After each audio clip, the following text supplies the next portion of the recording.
ಶ್ರೀಮಂತರಾಗಲು ನಿಮಗೆಲ್ಲರಿಗೂ ಸ್ವಾಗತ. ನಾನು ಪ್ರಿಯರಾಮ್ ಬಿಲ್ಡಿಂಗ್ ನವಿಲೆ. ಇವತ್ತಿನ ಒಂದು ವಿಡಿಯೋದಲ್ಲಿ ಒಂದು ಹೊಸ ದೃಷ್ಟಿಯಲ್ಲಿ ಮಾರ್ಕೆಟಲ್ಲಿ ಹೇಗೆ ಇನ್ವೆಸ್ಟ್ಮೆಂಟ್ ಅಥವಾ ನಮ್ಮ ಒಂದು ಪೋರ್ಟ್ಫೋಲಿಯೋನ ಬೆಳೆಸ್ಕೊಳ್ಳೋದೊಂದು ಹೊಸ ರೀತಿ ಒಂದನ್ನ ಕಲೆಕ್ಟ್ ಟ್ರೈ ಮಾಡೋಣ. ನೋಡಿ, ಮಾರ್ಕೆಟ್ ಎಷ್ಟು ಬ್ಯೂಟಿಫುಲ್ ಅಂದರೆ ಮಲ್ಟಿಪಲ್ ವೇಸ್ ನಿಮ್ಮ ಮಾರ್ಕೆಟಲ್ಲಿ ನಿಮ್ಮ ಪ್ರಾಫಿಟಬಿಲಿಟಿನ ಹೆಚ್ಚಿಸ್ಕೊಳ್ಳೋಂಗೆ ಮಾಡ್ಕೋಬೋದು. ಕೆಲವ್ರಿಗೆ ಇನ್ವೆಸ್ಟ್ಮೆಂಟ್ ಮಾಡೋಕ್ಕೆ ಆಸೆ, ಕೆಲವ್ರಿಗೆ ಟ್ರೇಡಿಂಗ್ ಮಾಡೋಕ್ಕೆ ಆಸೆ. ಬಟ್ ಎಷ್ಟೊಂದು ಜನ ಇನ್ವೆಸ್ಟ್ಮೆಂಟ್ ಮಾಡೋರಿಗೆ ಟ್ರೇಡಿಂಗ್ ಅನ್ನೋದು ಸ್ವಲ್ಪ ಭಯ ಇರುತ್ತೆ. ಹೇಗೆ ಸೇಫ್ ಆಗಿ ನಾವು ಕೆಲಸಗಳು ಮಾಡಬೇಕು ಮಾರ್ಕೆಟ್ನ ಬೆನಿಫಿಟ್ ತಗೋಬೇಕು ಅಂತಾನು ಅವರು ಆಸೆ ಪಡ್ತಿರ್ತಾರೆ. ಸ್ವಲ್ಪ ಅರ್ಥ ಮಾಡ್ಕೊಳ್ಳಿ, ಯಾರು ಸ್ಟಾಕ್ ಮಾರ್ಕೆಟ್ ಬರ್ತಾರೆ ಅವರು ರಿಸ್ಕಿಂದ ದೂರ ಇಲ್ಲ, ಆಯ್ತಾ? ಅಷ್ಟೊಂದು ರಿಸ್ಕಿಂದ ದೂರ ಇರೋರು ಫಿಕ್ಸ್ಡ್ ಡೆಪಾಸಿಟ್ ಅಥವಾ ಮನೆಯಲ್ಲಿ ದುಡ್ಡು ಇಟ್ಕೊಂಡು ಕೂತ್ಕೋಬೇಕು. ಯಾಕೆ ಸ್ಟಾಕ್ ಮಾರ್ಕೆಟ್ ಇನ್ವೆಸ್ಟರ್ ಆಗು ಬರ್ತಾರೆ ಅಂದರೆ ಅವ್ರಿಗೆ ಎಫ್ ಡಿಗಿಂತ ಸ್ವಲ್ಪ ಜಾಸ್ತಿ ಅರ್ನ್ ಮಾಡೋಣ ಅಂತ ಆಸೆ ಇದ್ಕೊಂಡು ಬಂದಿರ್ತಾರೆ. ಅವರು ಸ್ವಲ್ಪ ರಿಸ್ಕ್ ಇದ್ದೇ ಇರುತ್ತೆ ಮಾರ್ಕೆಟ್ ಅಂದ ತಕ್ಷಣ. ಆದರೆ ಟ್ರೇಡಿಂಗ್ ಇನ್ನು ಹೈ ರಿಸ್ಕ್ ಆದ್ರಿಂದ ಅಷ್ಟೊಂದು ಲೆವೆಲ್ ಬೇಡ ನನಗೆ ಅಂತ ಬಿಟ್ಬಿಟ್ಟಿರ್ತಾರೆ ಅದಕ್ಕೆ. ಸೊ ಇವತ್ತಿನ ಒಂದು ಸ್ಟ್ರಾಟಜಿ ಏನಿದೆ, ಇದರಲ್ಲಿ ಸ್ವಲ್ಪ ಟ್ರೇಡಿಂಗ್ ಮತ್ತೆ ಸ್ವಲ್ಪ ಇನ್ವೆಸ್ಟ್ಮೆಂಟ್ ಎರಡನ್ನೂ ಮಿಕ್ಸ್ ಮಾಡಿ ನಿಮ್ಮ ಪೋರ್ಟ್ಫೋಲಿಯೋ ಅಥವಾ ನಿಮ್ಮ ಇದನ್ನ ಹೇಗೆ ಬೆಳೆಸ್ಕೊಂಡು ಹೋಗೋದು ಅಂತ ನಾವೊಂದು ಈ ಸ್ಟ್ರಾಟಜಿನ ಹೇಳ್ಕೊಡ್ತಾ ಇರ್ತೀನಿ. ಈ ಒಂದು ಸ್ಟ್ರಾಟಜಿಯಲ್ಲಿ ನೀವು SIP ಕಟ್ಟಲ್ಲ, ಮಾರ್ಕೆಟ್ನೇ SIP ಕಟ್ಟಂಗೆ ಮಾಡೋಣ ನಾವು, ಆಯ್ತಾ? ಮಾರ್ಕೆಟ್ ಅನ್ನು ಹೇಗೆ SIP ಕಟ್ಟೋದು, ನೀವು ದುಡ್ಡು ಹಾಕ್ತಾ ಇರ್ತೀರಾ ನಿಮ್ಮ ಒಂದು ಬೆನಿಫಿಟ್ಗೋಸ್ಕರ. ಬಟ್ ಆದರೆ ಮಾರ್ಕೆಟ್ನೇ ಹೇಗೆ ನಾವು SIP ಕಟ್ಟಂಗೆ ಮಾಡೋದು ಅಂತ ಇವತ್ತಿನ ವಿಡಿಯೋ ನಾವು ಕಲ್ತ್ಕೊಳ್ಳೋಣ, ಆಯ್ತಾ? Very very interesting. ಇದ್ರಲ್ಲಿ ನಾನು ಏನು ಮಾಡ್ತೀನಿ ಅಂದರೆ, ನಿಮಗೆ ಆದಷ್ಟು ಸೇಫ್ಟಿ ನಾನು ಒದಗಿಸೋ ಟ್ರೈ ಮಾಡೋಣ, ಸೇಫ್ಟಿ ಇರೋ ಹಂಗೆ ಮಾಡೋಣ. ಇನ್ವೆಸ್ಟ್ಮೆಂಟ್ಗೋಸ್ಕರನೇ ಮಾಡ್ತಾ ಇರೋದು, ಬಟ್ ಇನ್ವೆಸ್ಟ್ಮೆಂಟಿಂದ ಸ್ವಲ್ಪ ಜಾಸ್ತಿ ಪ್ರಾಫಿಟ್ ತೊಗೊಳ್ಳೋದು ಹೇಗೆ ಅಂತ ನೋಡೋಣ.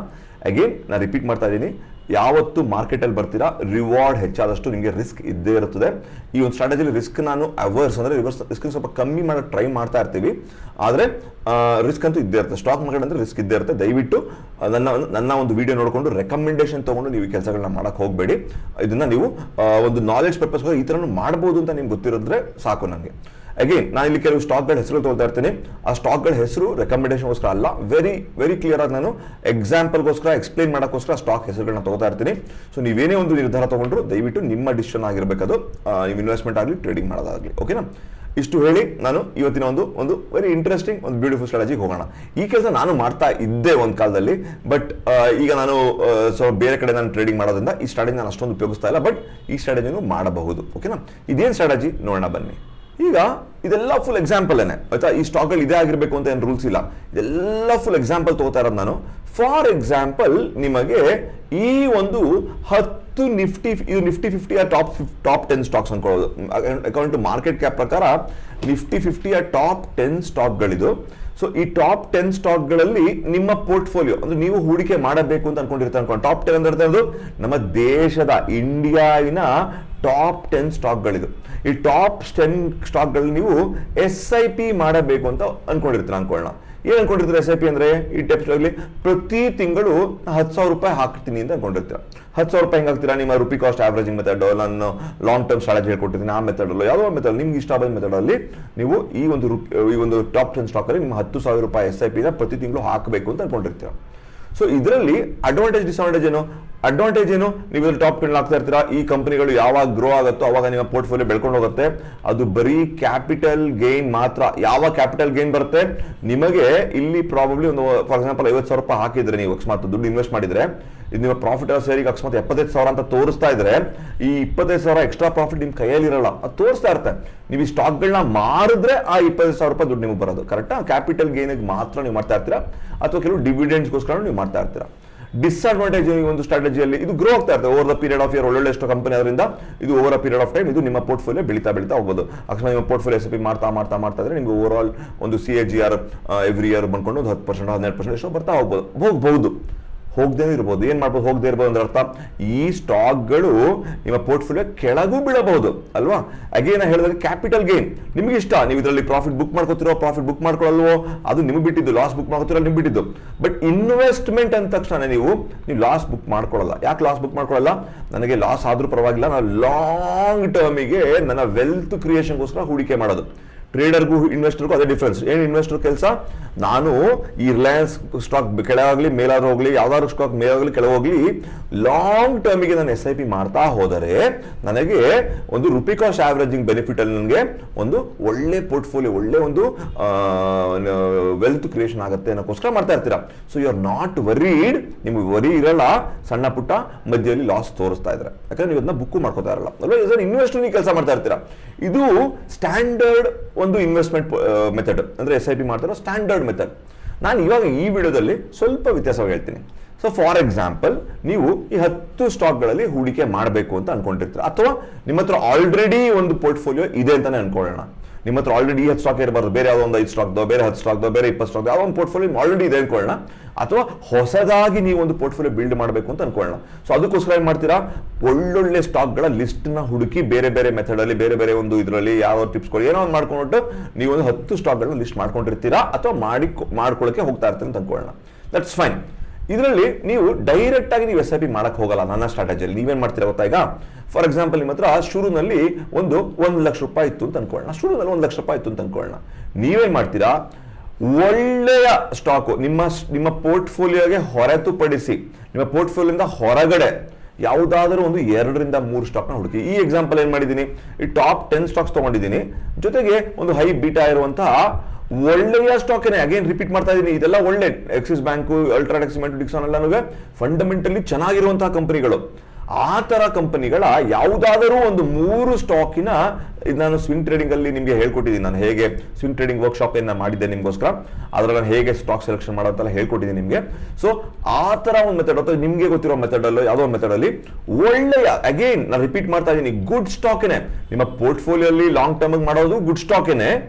ಅದನ್ನು ಹೊರತುಪಡಿಸಿ ಮತ್ತೆ ಒಂದು 3, 4, 5 ಸ್ಟಾಕ್ಗಳು, ಗುಡ್ ಸ್ಟಾಕ್ಗಳನ್ನ ನೀವು ಸೆಲೆಕ್ಟ್ ಮಾಡ್ಕೋಬೇಕು. ಆಯ್ತಾ? ಮಾಡಿಕೊಂಡು ಅದು ಸ್ಟೆಪ್ 1. ಏನ್ ಸ್ಟೆಪ್ 1? ನೀವು ಸ್ಟೆಪ್ 1 ಅಲ್ಲಿ ಏನ್ ಮಾಡ್ತೀರಾ, 2 ಲಿಸ್ಟ್ ಮಾಡ್ಕೋತೀರಾ. ಒಂದು ನೀವು ಪೋರ್ಟ್ಫೋಲಿಯೋ ಕ್ರಿಯೇಟ್ ಮಾಡುವಂತ ಒಂದು ಲಿಸ್ಟ್, ಇನ್ನೊಂದು ಗುಡ್ ಸ್ಟಾಕ್ ಏನೇ ಆದ್ರೆ ನಿಮ್ಮ ಪೋರ್ಟ್ಫೋಲಿಯೋ ಇಲ್ಲ, ಅದು ಹೈ ಬೀಟಾ ಇರಬಹುದು, ಅಥವಾ ಬೇರೆ ಬೇರೆ ರೀಸನ್ ಇರ್ಬೋದು, ನಾನು ವರ್ಕ್ಶಾಪ್ ಅಲ್ಲಿ ಹೇಳ್ಕೊಟ್ಟಂಗೆ, ಅಥವಾ ಬೇರೆ ಕಡೆ ನೀವು ಕಲ್ತಿರ್ಬೋದು ಸ್ವಿಂಗ್ ಟ್ರೇಡಿಂಗ್ ಬಗ್ಗೆ. ಸೊ ಆ ತರ ಇರುವಂತಹ ಯಾವ ಒಂದು 3 ಸ್ಟಾಕ್ನ ಸೆಲೆಕ್ಟ್ ಮಾಡ್ತೀರಾ. ಅದು ಸ್ಟೆಪ್ 1 ಆಯ್ತು. ಸ್ಟೆಪ್ 2 ಏನು ಆಯ್ತಾ, ನಿಮ್ಮ ಹತ್ರ ಸ್ಟಾರ್ಟಿಂಗ್ ಅಲ್ಲಿ ಫಾರ್ ಎಕ್ಸಾಂಪಲ್ ಒಂದು 1 ಲಕ್ಷ ರೂಪಾಯಿ ಇದೆ ಅಂತ ಅನ್ಕೊಳ್ಳೋಣ. ಆಯ್ತಾ, ಆ 1 ಲಕ್ಷ ರೂಪಾಯಿ ತಗೊಂಡು ನೀವೇನ್ ಮಾಡ್ತೀರಾ, ಅಕಾರ್ಡಿಂಗ್ ಟು, ಅಗೇನ್ ರಿಪೀಟ್ ಮಾಡ್ತಾ ಇದ್ದೀನಿ, ನಿಮ್ಮ ಸ್ವಿಂಗ್ ಟ್ರೇಡಿಂಗ್ ಸ್ಟ್ರಾಟಜಿ ಯಾವ್ದಾದ್ರು ಇರಬಹುದು, ನಾ ಹೇಳ್ಕೊಟ್ಟಿದ್ದಾದ್ರೂ ಇರಬಹುದು, ಅಥವಾ ಬೇರೆ ಎಲ್ಲಾದ್ರೂ ನೀವು ಕಲ್ತಿದ್ದಾದ್ರೂ ಇರಬಹುದು. ಯಾವುದಾದ್ರೂ ಒಂದು ಸ್ವಿಂಗ್ ಟ್ರೇಡಿಂಗ್ ಸ್ಟ್ರಾಟಜಿಯಲ್ಲಿ ಆ ಥರದ್ದೇ ಒಂದು ಅವಕಾಶ, ಆಪರ್ಚುನಿಟಿ ಸಿಕ್ಕಿದಾಗ, ಯಾವಾಗಲೂ ಅಲ್ಲ, ಈ 1 ಲಕ್ಷ ರೂಪಾಯಿ ನಿಮ್ಮ ಹತ್ರ ಏನಿರುತ್ತೆ ಕಾಸು, ಸ್ಟೆಪ್ 2 ಇದು. ಆ 1 ಲಕ್ಷ ರೂಪಾಯಿ ಇರುವಂತಹ 1 ಲಕ್ಷ ರೂಪಾಯಿಲಿ ನಿಮಗೆ 1 ಲಕ್ಷ ಇರ್ಬೇಕಂತಿಲ್ಲ, 20,000 ಇರ್ಬೋದು, 10,000 ಇರ್ಬೋದು, 50,000 ಇರ್ಬೋದು, ಎಷ್ಟಾದ್ರೂ ಇರ್ಬೋದು. ನಿಮ್ದು ಎಕ್ಸಾಂಪಲ್ 1 ಲಕ್ಷ ತಗೋತಾ ಏನು ಅಷ್ಟೇ, ಈಸಿ ಆಗಲಿ ನನಗೋಸ್ಕರ.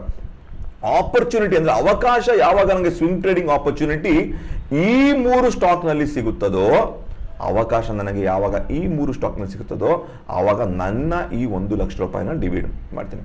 ಇದರ ಈ 1 ಲಕ್ಷ ರೂಪಾಯಿಲಿ ಫಸ್ಟ್ 30,000 ರೂಪಾಯಿ ಹಾಕ್ತೀನಿ, ಇನ್ನೊಂದು ಅವಕಾಶದಲ್ಲಿ ಇನ್ನೊಂದು 30,000 ರೂಪಾಯಿ ಹಾಕ್ತೀನಿ, ಇನ್ನೊಂದು ಅವಕಾಶ ಇನ್ನೊಂದು 40,000 ರೂಪಾಯಿ ಹಾಕ್ತೀನಿ. ಆ ಥರ ಆದ್ರೂ ಮಾಡ್ಬೋದು.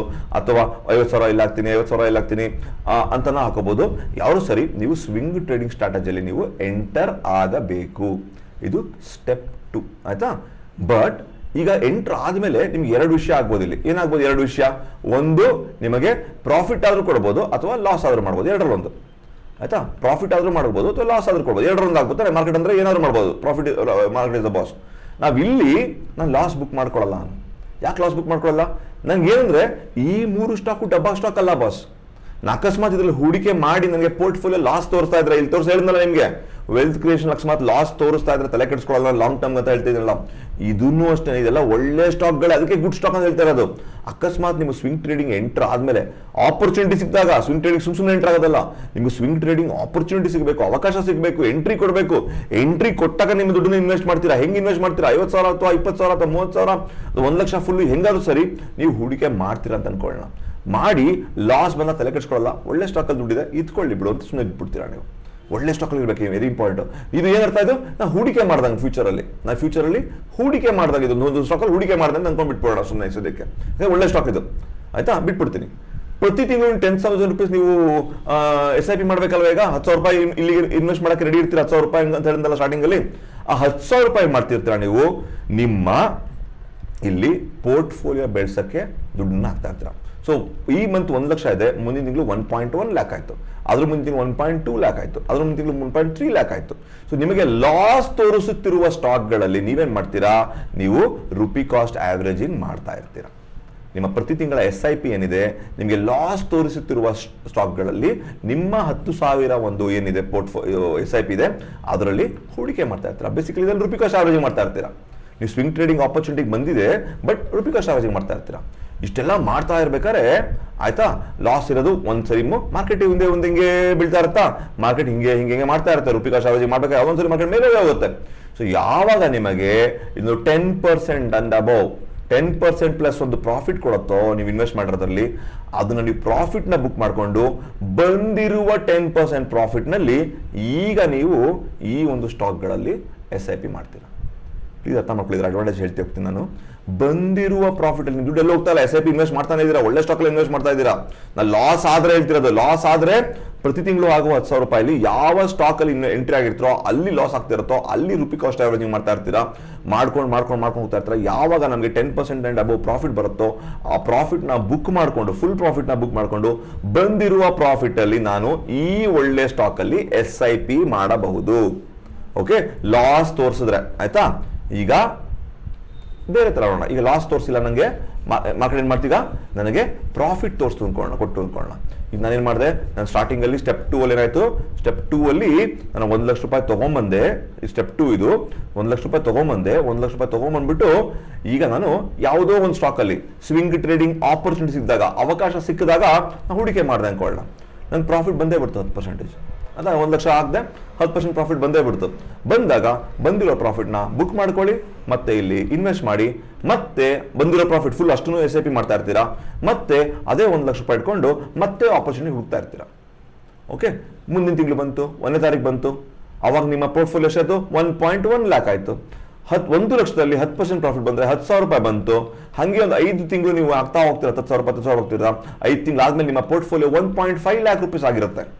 ನಿಮ್ಮ ಪೋರ್ಟ್ಫೋಲಿಯೋ 1.5 ಲ್ಯಾಕ್ ಆಗಿರುತ್ತೆ. ನಿಮ್ಮ ಹತ್ರ ಇರೋ ಕ್ಯಾಶ್ ಆ 1.5 ಲ್ಯಾಕ್ನ ತಗೊಂಡು ಈಗ ಹಾಕಿದ್ರೆ ಇಲ್ಲಿ 10% ಬಂದ್ರೆ ನಿಮಗೆ ಈಗ SIP 15,000 ರೂಪಾಯಿ ಆಯಿತು. 15,000 ರೂಪಾಯಿನ SIP ಮಾಡ್ತೀರಾ ಬರೋ ಪ್ರಾಫಿಟ್ ಅಲ್ಲಿ, ಮತ್ತೆ ಮಾಡ್ತಾ ಹೋಗ್ತೀರಾ. ಹಂಗೆ ಮಾಡ್ತಾ ಹೋಗ್ತೀರಾ. ಲಾಸ್ ಆದರೆ ಪ್ರತಿ ತಿಂಗಳು ಆಗುವ 10,000 ರೂಪಾಯಿ ಈ ರುಪಿ ಕಾಸ್ಟ್ ಆವರೇಜಿಂಗ್, ಇದೇ ಸ್ಟಾಕ್ಗಳಲ್ಲಿ ರುಪಿ ಕಾಸ್ಟ್ ಆವರೇಜಿಂಗ್ ಮಾಡ್ತೀವಿ. ಅಕಸ್ಮಾತ್ ಏನಾದರೂ ಪ್ರಾಫಿಟ್ ಬಂದ್ರೆ ಪ್ರಾಫಿಟ್ ಬುಕ್ ಮಾಡ್ಕೊಂಡು ಇಲ್ಲಿಗೆ ಹಾಕ್ತಿರ್ತೀವಿ. ಮತ್ತೆ ಮುಂದಿನ ತಿಂಗಳು 10,000 ರೂಪಾಯಿ ಇದೇ ಪೋರ್ಟ್ಫೋಲಿಯೋ ಆಡ್ ಮಾಡ್ತಾ ಹೋಗ್ತೀವಿ, 1 ಲಕ್ಷಕ್ಕೆ ಆಡ್ ಮಾಡ್ತಾ ಹೋಗ್ತೀವಿ. ಅರ್ಥ? ಸೊ ಅಗೇನ್ ನಾನು ರಿಪೀಟ್ ಮಾಡ್ತಾ ಇದ್ದೀನಿ, 2 ಲಿಸ್ಟ್ ಇರುತ್ತೆ. ಆ 2 ಲಿಸ್ಟನ್ನ ರೆಡಿ ಮಾಡ್ಕೋತೀರಾ. ಇದು ಸ್ಟೆಪ್ 1. ಸ್ಟೆಪ್ 2 1 ಲಕ್ಷ ರೂಪಾಯಿ ಎಕ್ಸಾಂಪಲ್ ನಾನು ದುಡ್ಡು ತಗೊಂಡ್ಬಂದಿರ್ತೀರಾ. ದುಡ್ಡು ತಗೊಂಡ್ಬಂದು ಸ್ವಿಂಗ್ ಟ್ರೇಡಿಂಗ್ ಆಪರ್ಚುನಿಟಿ ಎಲ್ಲಿ ಸಿಗುತ್ತೋ, ಸ್ವಿಂಗ್ ಟ್ರೇಡಿಂಗ್ ಆಪರ್ಚುನಿಟಿ ಹೆಂಗೆ ಸಿಗುತ್ತೆ ಅದಕ್ಕೆ ಅಂತ ಕೆಲವು ಸ್ಟ್ರಾಟಜಿಗಳಿರುತ್ತೆ. ಆ ಸ್ಟ್ರಾಟಜಿಗಳನ್ನ ಯೂಸ್ ಮಾಡಿಕೊಂಡು ನಾನು ಒಂದು ಸ್ವಿಂಗ್ ಟ್ರೇಡಿಂಗ್ ವರ್ಕ್ಶಾಪ್ ಮಾಡಿದ್ದೀನಿ. ಒಂದು ನಿಮಗೆ ಎಷ್ಟೊಂದು ಮಾಡಿದ್ದೀರಾ, ನಿಮಗೆ ಆಲ್ರೆಡಿ ಆ ಸ್ವಿಂಗ್ ಟ್ರೇಡಿಂಗ್ ಆಪರ್ಚುನಿಟಿ ತೊಗೊಂಡವ್ರು ವರ್ಕ್ಶಾಪ್ ಮಾಡಿದವರು ನಿಮ್ಗೆ ಗೊತ್ತು ಆಪರ್ಚುನಿಟಿ ಹೆಂಗೆ ಸಿಗುತ್ತೆ ಅಂತ. ಸೊ ಯಾರಿಗೆ ಗೊತ್ತಿಲ್ಲ ಅದು ದಯವಿಟ್ಟು ಆ ಸ್ಟ್ರಾಟಜಿ ಆದ್ರೂ ನೋಡಿ, ಅಥವಾ ನಿಮ್ಗೆ ಗೊತ್ತಿರೋ ಸ್ಟ್ರಾಟಜಿ ಆದ್ರೂ ನೋಡಿ ಮಾಡಿ. ಆ 1 ಲಕ್ಷ ರೂಪಾಯಿ ಏನಿದೆ, 10,000 ರೂಪಾಯಿ ಇರ್ಬೋದು, 50,000 ರೂಪಾಯಿ ಎಷ್ಟಾದ್ರು ಇರ್ಬೋದು, ಅದನ್ನ ತಗೊಂಡು ಎಲ್ಲಿ ಆಪರ್ಚುನಿಟಿ ಜಾಸ್ತಿ ಸ್ಟಾಕ್ಗಳನ್ನ ಇಟ್ಕೋಬೇಡಿ, 3-4 ಸ್ಟಾಕ್ ಅಷ್ಟೇ ಇಟ್ಕೋಬೇಕು ಸ್ವಿಂಗ್ ಟ್ರೇಡಿಂಗ್ ಆಪರ್ಚುನಿಟಿಗೆ. ಅದು ಒಳ್ಳೆ ಸ್ಟಾಕ್ ಇರಬೇಕು. ಆ ಒಳ್ಳೆ ಸ್ಟಾಕ್ ಅಲ್ಲಿ ನೀವು ನಿಮ್ಮ ಒಂದು ನೀವು ಒಂದು ದುಡ್ಡು ಇಟ್ಕೊಂಡಿರ್ತೀರ, ಅದನ್ನ ಇನ್ವೆಸ್ಟ್ ಮಾಡ್ತೀರಾ. ಇದು ಇನ್ವೆಸ್ಟ್ಮೆಂಟ್ ಅಂತ ತಿಳ್ಕೊಳ್ಳಿ ಸ್ಟಾರ್ಟಿಂಗ್ ಅಲ್ಲಿ, ಬಟ್ ಉದ್ದೇಶ ಟ್ರೇಡಿಂಗ್ ನಂದು. ಇನ್ವೆಸ್ಟ್ಮೆಂಟ್ ತರ ಅನ್ಕೋಬಹುದು. ಯಾಕಂದ್ರೆ ಅಕಸ್ಮಾತ್ ಲಾಸ್ ಆಗ್ತಾ ಇದ್ರೆ, ಮಾರ್ಕೆಟ್ ಲಾಸ್ ಕೊಡ್ತಾ ಇದ್ರೆ ಡಸಂಟ್ ಮ್ಯಾಟರ್. ನಾ ಏನ್ ಮಾಡ್ತೀನಿ, ಪ್ರತಿ ತಿಂಗಳು ನಾನು SIP ಮಾಡಕ್ಕೆ 10,000 ರೂಪಾಯಿ ಕೂತಿರ್ತೀನಿ, ರೆಡಿ ಮಾಡ್ಕೋತಾ ಇರ್ತೀನಿ. ಇದರಲ್ಲಿ ನಾ ಏನ್ ಮಾಡ್ತೀನಿ, ಯಾವ ಸ್ಟಾಕ್ ನನ್ನ ಲಾಸ್ ತೋರಿಸ್ತಾ ಇರ್ತೋ ಆ ಸ್ಟಾಕ್ಗಳಲ್ಲಿ ಹೂಡಿಕೆ ಮಾಡ್ತಾ ಹೋಗ್ತಿರ್ತೀನಿ. ಯಾವುದೋ ಒಂದು ಸಂದರ್ಭದಲ್ಲಿ ಸ್ಟಾಕ್ ಉಲ್ಟಾ ಹೊಡೆಯುತ್ತೆ. ಉಲ್ಟಾ ಹೊಡೆದಾಗ ನಂಗೆ 10% ಪ್ರಾಫಿಟ್ ಬರಬಹುದು, ಎಷ್ಟಾದ್ರೂ ಪ್ರಾಫಿಟ್ ಬರಬಹುದು. ನನ್ನ ನಂಬರ್ ಆಫ್ ಸ್ಟಾಕ್ಸ್ ಇರಬೇಕಾದ್ರೆ ಯಾವಾಗ 10% ಪ್ರಾಫಿಟ್ ಬರುತ್ತೋ, 10% ಅಂಡ್ ಅಬೌವ್ ಪ್ರಾಫಿಟ್ ನೀವು 10% ಇಟ್ಕೋಬಹುದು. ನಾ ಎಕ್ಸಾಂಪಲ್ 10%, 20% ಇಟ್ಕೋಬಹುದು ಮೈಂಡ್ ಅಲ್ಲಿ, ಎಷ್ಟೋ ಸರಿ 15% ಇಟ್ಕೋಬಹುದು, 5% ನಿಮ್ಗೆ ಇಷ್ಟ ಅದು. ಸೊ ಯಾವಾಗ ನನಗೆ ಪ್ರಾಫಿಟ್ ಬರುತ್ತೋ ಆವಾಗ ಆ ಪ್ರಾಫಿಟ್ ನ ತೆಗೆದು ನಾನು ಇಲ್ಲಿ SIPಗಳನ್ನ ಮಾಡ್ತೀನಿ. ಪ್ರಾಫಿಟ್ ಬುಕ್ ಮಾಡ್ಕೊಂಡು ಮಿಕ್ಕಿ ದುಡ್ಡು ಇರುತ್ತೆ, ಆ ಮಿಕ್ಕಿ ದುಡ್ಡಲ್ಲಿ ಮತ್ತೆ ನಾನು ಆಪರ್ಚುನಿಟಿಗಳನ್ನ ಹುಡುಕ್ತೀನಿ. ನಿಮ್ಮ 1 ಲಕ್ಷ ರೂಪಾಯಿನ ನೀವು ಇದರ ಒಂದು ಸ್ಟಾಕ್ ಅಲ್ಲಿ ಹಾಕಬಹುದು, ಅಥವಾ 3 ಸ್ಟಾಕ್ ಡಿವೈಡ್ ಮಾಡಬಹುದು, ಅಥವಾ 4 ಸ್ಟಾಕ್ ಡಿವೈಡ್ ಮಾಡಬಹುದು, ಅಥವಾ ಅರ್ಧ ಮಾಡಬಹುದು. ಹೆಂಗಾದ್ರೂ ಸರಿ ನೀವು ಆ ತರ ಕೂಡ ನೀವು ಕೆಲಸಗಳನ್ನ ಮಾಡಬಹುದು. ಹಿಂಗೆ ಸ್ಟ್ರಿಕ್ಟ್ ಆಗಿ ಹಿಂಗೆ ಮಾಡಬೇಕು ಅಂತ ರೂಲ್ಸ್ ಇಲ್ಲ. ಇದು ಲಾಸ್ ಆದರೆ. ಪ್ರಾಫಿಟ್ ಆಗ್ಲಿಕ್ಕೆ ಶುರು ಮಾಡಿದ್ರೆ, ಹೂಡಿಕೆ ಮಾಡಿರ್ತೀರ 1 ಲಕ್ಷ ರೂಪಾಯಿ, ಪ್ರಾಫಿಟ್ ಆದ್ರೆ 10% ಬುಕ್ ಮಾಡಿ ಇಲ್ಲಿಗೆ ಇನ್ವೆಸ್ಟ್ ಮಾಡಿ. ಮುಂದಿನ ತಿಂಗಳು 10,000 ರೂಪಾಯಿ ಬರುತ್ತೆ. ನೀವು ಪ್ರಾಫಿಟ್ ಅಲ್ಲೇ ಇದ್ರೆ ಅಕಸ್ಮಾತ್ ಲಾಸ್ ಅಲ್ಲಿ ಯಾವ ಸ್ಟಾಕು ಇಲ್ಲ ಅಂತ ಹೊಸ ಎಂಟ್ರಿ ಸಿಕ್ಕಿಲ್ಲ, ಸ್ವಿಂಗ್ ಟ್ರೇಡಿಂಗ್ ಅಲ್ಲಿ ಏನು ಇಲ್ಲ ಅಂದ್ರೆ ನಿಮ್ಮ 1 ಲಕ್ಷನ 1.1 ಲ್ಯಾಕ್ ಮಾಡಿ, ಅದ್ರ ಮುಂದಿನ ವರ್ಷ ಅದ್ರ ಮುಂದಿನ ತಿಂಗಳು 1.2 ಲ್ಯಾಕ್ ಮಾಡಿ, ಅದ್ರ ಮುಂದಿನ ತಿಂಗಳು 1.3 ಲ್ಯಾಕ್ ಮಾಡಿ. ಸೇಮ್ ಲಾಜಿಕ್ ನ ಯೂಸ್ ಮಾಡ್ಕೊಂಡು ಹೋಗಿ. ಆಯಿತಾ. ಈಗ ಅರ್ಥ ಮಾಡ್ಕೊಳ್ಳಿ, ಇದರಿಂದ ಅಡ್ವಾಂಟೇಜ್ ಏನಂದರೆ ನಿಮ್ಮ 10,000 ರೂಪಾಯಿನ ನೀವು ಮಂತ್ ಆನ್ ಮಂತ್, ಪ್ಲೀಸ್ ಅರ್ಥ ಮಾಡ್ಕೊಳ್ಳಿ, ಸ್ವಿಂಗ್ ಟ್ರೇಡಿಂಗ್ ಆಪರ್ಚುನಿಟಿಗಳು ನಿಮಗೆ ಬೇಗ ಬೇಗ ನಿಮಗೆ ಪ್ರಾಫಿಟ್ಗಳು ಕೊಡ್ತಾ ಹೋಗುತ್ತೆ ಯೂಶಲಿ ಅಲ್ವಾ. ಇದು ನಿಮಗೆ ಬೆಳೆದ್ರೆ ಮಾತ್ರ ನಿಮ್ಗೆ ಸಿಗ್ತಾ ಹೋಗುತ್ತೆ, ಇದರಲ್ಲಿ ನಿಮಗೆ ಬೇಗ ಬೇಗ ಬೇಗ ರಿಟರ್ನ್ಸ್ ಕೊಡ್ತಾ ಹೋಗುತ್ತೆ. ನೀವು ಅನ್ಕೋಬಹುದು, ಸರ್ ನನಗೆ ಒಂದೇ ತಿಂಗಳಲ್ಲಿ ಫಸ್ಟ್ 10 ದಿವಸದಲ್ಲಿ 10% ಬಂತು, ಇದರಲ್ಲಿ ನೆಕ್ಸ್ಟ್ 10 ಮತ್ತೆ 10% ಬಂತು ನಿಮಗೆ, ಇದರಲ್ಲಿ ಮತ್ತೆ ನೆಕ್ಸ್ಟ್ 10 ದಿನದಲ್ಲಿ ಮತ್ತೆ 10% ಬಂದಾಗ ಪ್ರಾಫಿಟ್ ಅನ್ಕೊಳ್ಳೋಣ ಆಯ್ತಾ. ಒಂದೇ ತಿಂಗಳ 10% ರಿಟರ್ನ್ ಅನ್ಕೊಂಡ್ರೆ ಪರವಾಗಿಲ್ಲ, ಬಂದಾಗೆಲ್ಲ ಇಲ್ಲಿ ಇನ್ವೆಸ್ಟ್ ಮಾಡಿ, ಬಂದಾಗೆಲ್ಲ ಹೂಡಿಕೆ ಮಾಡಿ. ನೋಡಿ, ನೀವು ಪ್ರತಿ ತಿಂಗಳು 10,000 ರೂಪಾಯಿ ಮಂತ್ ಕೊನೆಯಲ್ಲಿ ನೀವು ಸಂಬಳ ಬಂದಾಗ 10,000 ರೂಪಾಯಿ ಇನ್ವೆಸ್ಟ್ ಮಾಡಕ್ ಕಾಯ್ತಾ ಇರಬೇಕು. ಬಟ್ ಇವಾಗ ಏನಾಗ್ತಿದೆ ಅಂದ್ರೆ ಮಾರ್ಕೆಟೇ ನಿಮ್ಗೆ ಅರ್ನ್ ಮಾಡಿ ಕೊಡ್ತಾ ಇದೆ. ಕೊಡ್ಲಿಲ್ವಾ ಮಾರ್ಕೆಟ್, ತಲೆ ಕೆಡ್ಸ್ಕೋಬೇಡಿ. ನೀವು ಇಲ್ಲಿ ಹೂಡಿಕೆ ಮಾಡಿದ್ರು ಸೇಮ್ ಕತೆ ಆಗ್ತಿತ್ತಲ್ವಾ, ಇಲ್ಲಿ ಡೈರೆಕ್ಟ್ 10,000 ಹಾಕಿದ್ರು ನಿಮ್ಗೆ ಸೇಮ್ ಕತೆ ಆಗ್ತಾ ಇತ್ತು. ಸೊ ನಾನು ಮಾಡ್ತಾ ಇದ್ದೀನಿ ಈಗ ಪಾಯಿಂಟ್ ಅಲ್ಲಿ, ನಾನು ಅದಕ್ಕೆ ವೆರಿ ಇಂಪಾರ್ಟೆಂಟ್ಲಿ ಒಳ್ಳೆ ಸ್ಟಾಕ್ ಅಲ್ಲಿ ನಾನು ಟ್ರೇಡಿಂಗ್ ಮಾಡೋಕ್ಕೂ ಒಳ್ಳೆ ಸ್ಟಾಕ್ ಹುಡ್ಕೊಬೇಕು, ಇನ್ವೆಸ್ಟ್ಮೆಂಟ್ ಮಾಡೋಕ್ಕೂ ಒಳ್ಳೆ ಸ್ಟಾಕಿನ ಲಿಸ್ಟ್ ಇರಬೇಕು. ಅಕಸ್ಮಾತ್ ನನ್ನ ದುಡ್ಡನ್ನ ಇಲ್ಲಿ ಬಿಟ್ಟರೂ ನೋ ಪ್ರಾಬ್ಲಮ್, ನಾಳಿದ್ದಲ್ಲಿ ಯಾವತ್ತೋ ಒಂದು ದಿವಸ ಅದು ಮಾರ್ಕೆಟ್ ಮೇಲೆ ಬರ್ತದೆ ಅಂತ ಕಾನ್ಫಿಡೆನ್ಸ್ ಇರುತ್ತೆ. ಸೊ ಅಲ್ಲಿ ತನಕ ಆಗ್ತಾ ಹೋಗ್ಬೋದು. ಸೊ ಇದರಲ್ಲಿ ಅಗೇನ್ ರಿಸ್ಕ್ ಫ್ಯಾಕ್ಟರ್, ಏನು ರಿಸ್ಕು, ಮಾರ್ಕೆಟಲ್ಲಿ ಇರುವಂಥ ಅಡಗಿರೋ ರಿಸ್ಕ್. ಏನು ಮಾರ್ಕೆಟ್ ರಿಸ್ಕು, ಇವತ್ತು ಮಾರ್ಕೆಟ್ 25,000 ಪ್ಲಸ್ ಇದೆ ಆಯ್ತಾ, 20,000, ಮಾರ್ಕೆಟ್ 12,000ಕ್ಕೂ ಬೀಳ್ಬೋದು. ನೀವು ಇಲ್ಲೇನು ಹೂಡಿಕೆ ಮಾಡಿರ್ತೀರಾ ಅದು ನಿಮಗೆ ಆ 1 ಲಕ್ಷ ರೂಪಾಯಿ ಹೂಡಿಕೆ ಮಾಡಿರೋದು 20,000 ಆಗ್ಬಿಡ್ಬೋದು ಬೇಕಿರೆ, ನಿಮ್ಮ ಪೋರ್ಟ್ಫೋಲಿಯೋ ಆಗ್ಬೋದಲ್ವಾ. ನೀವು SIP ಮಾಡ್ತಾ ಇದ್ರೆ ಹೊಸ ರಿಸ್ಕ್ ನಿಮ್ಗೆ ಇನ್ವೋಕ್ ಮಾಡ್ತಾ ಇಲ್ಲ ನಾನು. ನಿಮ್ಗೆ SIP ಮಾಡಿದ್ರು ಅಕಸ್ಮಾತ್ ಮಾರ್ಕೆಟ್ 20,000 12,000 ಬಿದ್ರೂ, ನೀವು 1 ಲಕ್ಷ ರೂಪಾಯಿ 20,000 ಆದ್ರೂ, ನೀವು ಡೈರೆಕ್ಟ್ ಆಗಿ SIP ಮಾಡಿದ್ದು ಮ್ಯೂಚುವಲ್ ಫಂಡ್ ಮಾಡಿದ್ರು ಸೇಮ್ ಕತೆ ಆಗೋದು ಅಲ್ವಾ. ಸೊ ಹೊಸ ರಿಸ್ಕ್ ನಿಮ್ಗೆ ಇನ್ವೋಕ್ ಮಾಡ್ತಾ ಇಲ್ಲ. ಈ ರಿಸ್ಕ್ ಮಾರ್ಕೆಟಲ್ಲಿ ಇರೋ ರಿಸ್ಕ್ ಅದನ್ನು ಮರಿಬೇಡಿ, ಇದ್ದೇ ಇರುತ್ತೆ ಗ್ಯಾರಂಟಿ. ಅದು ಈ ಸ್ಟ್ರಾಟಜಿ ಆಗಲಿ ಯಾವ ಸ್ಟ್ರಾಟಜಿ ಆಗಲಿ ಇದ್ದೇ ಇರುತ್ತೆ.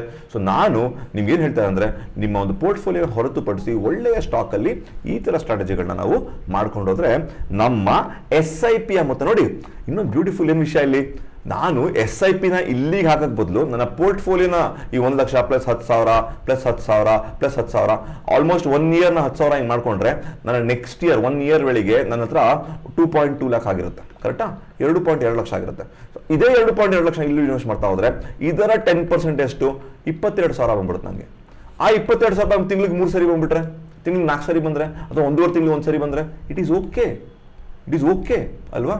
ಸೊ ಅದನ್ನ ನಾನು ಹೂಡಿಕೆ ಮಾಡೋಕ್ಕೆ ನನಗೆ ಇದಾಗುತ್ತೆ. ಹಾಗೆ ನೆಕ್ಸ್ಟ್ ಇಯರ್ ಮಾಡ್ತಾ ಹೋದ್ರೆ 2.2 ಲ್ಯಾಕ್ಸ್ ನಂದು 3.4 ಲ್ಯಾಕ್ ಆಗಿರುತ್ತೆ ನಂದು. ಅದು ನೆಕ್ಸ್ಟ್ ಇಯರ್ ನನ್ನ ಪೋರ್ಟ್ಫೋಲಿಯೋ ಜಾಸ್ತಿ ಆಗುತ್ತೆ. ನಿಮ್ಮ ಎಮರ್ಜೆನ್ಸಿ ಫಂಡ್ ಕೂಡ ಜಾಸ್ತಿ ಇರುತ್ತೆ ನಿಮ್ಮ ಹತ್ರ, ಪ್ಲಸ್ SIP ಕೂಡ ನಿಮಗೆ ಫಾಸ್ಟರ್ ರೇಟಲ್ಲಿ ಮಾಡುವಂಥ ಒಂದು ಆಪರ್ಚುನಿಟಿ ಇದೆ.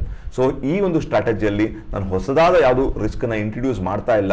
ನಿಮಗೆ ಟ್ರೇಡಿಂಗ್ ಕೂಡ ಮಾಡುವಂಥ ಒಂದು ಅವಕಾಶ, ಇನ್ವೆಸ್ಟ್ಮೆಂಟ್ ಕೂಡ ಮಾಡುವಂಥ ಅವಕಾಶ, ಅಟ್ ಅ ಫಾಸ್ಟರ್ ಪೇಸ್ ಮಾಡುವಂಥ ಅವಕಾಶ. ಮಾರ್ಕೆಟ್ ರಿಸ್ಕ್ ಇದ್ದಿದ್ದೇದು ಅದು ಇರೋದ್ರಿಂದ ನಾವು ಈ ಥರ ಒಂದು ಕೆಲಸಗಳನ್ನ ಮಾಡಿಕೊಂಡು ನಮ್ಮ ಪೋರ್ಟ್ಫೋಲಿಯೋನ ಆದಷ್ಟು ಬೇಗ ನಾವು ಬೆಳೆಸೋಕ್ಕೆ ಪ್ರಯತ್ನಗಳನ್ನ ಪಡಬಹುದು. ಓಕೆ, ನೋಡಿದ್ರಲ್ಲ, ಈ ತರ ಒಂದು ಸ್ಟ್ರಾಟಜಿನೂ ಮಾಡಬಹುದು ಅಂತ ನಿಮ್ಗೆ ಅನ್ಸಿದ್ಯಾ? ಯಾರಾದ್ರೂ ನೀವು ಆಲ್ರೆಡಿ ಮಾಡ್ತಾ ಇರೋ ಸ್ಟ್ರಾಟಜಿ ನನಗೆ ಹೇಳಿ ದಯವಿಟ್ಟು. ಮಾರ್ಕೆಟೇ ಅರ್ನ್ ಮಾಡಿ ನಿಮ್ಗೆ SIP ಮಾಡುವಂತಹ ಒಂದು ಸ್ಟ್ರಾಟಜಿ ಇದು. ಸೊ ನಿಮ್ಮ SIP ಪ್ರತಿ ಮಂತ್ ತಿಂಗಳು ಕೊನೆ ಕಾಯುವಂಥ ಅವಶ್ಯಕತೆ ಇಲ್ಲ. ಎಷ್ಟೊಂದು ಸರಿ ನಿಮಗೆ ವಾರಕ್ಕೆ 10% ಕೊಡ್ಬೋದು ಕೆಲವು ಸ್ಟ್ರಾಟಜಿಗಳು, ಕೆಲವು ಟೈಮು 1.5 ತಿಂಗಳಾದ್ರೂ ನಿಮಗೆ 10% ಕೊಡದೇ ಇರ್ಬೋದು. ಬಟ್ ಇಟ್ಸ್ ಓಕೆ, ನಿಮ್ಮ ಪೋರ್ಟ್ಫೋಲಿಯೋ 1.5 ತಿಂಗಳು ಬೆಳೆಬಿಡುತ್ತೆ ಅಂತ ಗ್ಯಾರಂಟಿ ಏನಿದೆ, ಅದು ಗ್ಯಾರಂಟಿ ಇಲ್ಲ. ಸೊ ಬಟ್ ಇದರಲ್ಲಿ ಅಟ್ಲೀಸ್ಟ್ ಒಂದು ಚಾನ್ಸ್ ಇದೆ, ಆ ಒಂದು ಎಕ್ಸ್ಟ್ರಾ ಅರ್ನಿಂಗ್ ಮಾಡುವಂಥ ಒಂದು ಚಾನ್ಸ್ ಕೂಡ ಇನ್ವೋಕ್ ಮಾಡ್ಕೊಂಡಿರ್ತೀವಿ. ಹಾಗಾಗಿ ಇದು ನಮಗೆ ಒಂದು ಒಳ್ಳೆ ಸ್ಟ್ರಾಟಜಿ ಆಗಬಹುದು. ನಿಮಗೆ ಇದು ಇಷ್ಟ ಆದಲ್ಲಿ ನಿಮ್ಮದೇ ಆದಂಥ ಒಂದು ಪೋರ್ಟ್ಫೋಲಿಯೋ ಸೆಲೆಕ್ಟ್ ಮಾಡಿ, ನಿಮ್ಮದೇ ಆದಂಥ ಒಂದು ಟ್ರೇಡಿಂಗ್ಗೋಸ್ಕರ ಮಾಡುವಂಥ ಒಂದು 3 ಲಿಸ್ಟ್ ಮಾಡ್ಕೊಳ್ಳಿ. ನಿಮ್ಮದೇ ಆದಂಥ ಒಂದು ಬಜೆಟಲ್ಲಿ ಈ ಒಂದು ಕೆಲಸನ ನೀವು ಮಾಡಲಿಕ್ಕೆ ಹೋಗಬಹುದು. ಏನನ್ಸುತ್ತೆ ದಯವಿಟ್ಟು ಕಮೆಂಟಲ್ಲಿ ತಿಳಿಸಿ. ಈ ಥರ ಸ್ಟ್ರಾಟಜಿಗಳು ಇನ್ನೂ ಬೇಕಾದರೆ ಕಮೆಂಟಲ್ಲಿ ತಿಳಿಸಿ. ಈ ಸ್ಟ್ರಾಟಜಿ ಇಷ್ಟ ಆದಲ್ಲಿ ಇದರ ಬಗ್ಗೆ ಕೂಡ ನನಗೆ ಕಮೆಂಟಲ್ಲಿ ತಿಳಿಸಿ. Have a great time. Good bye.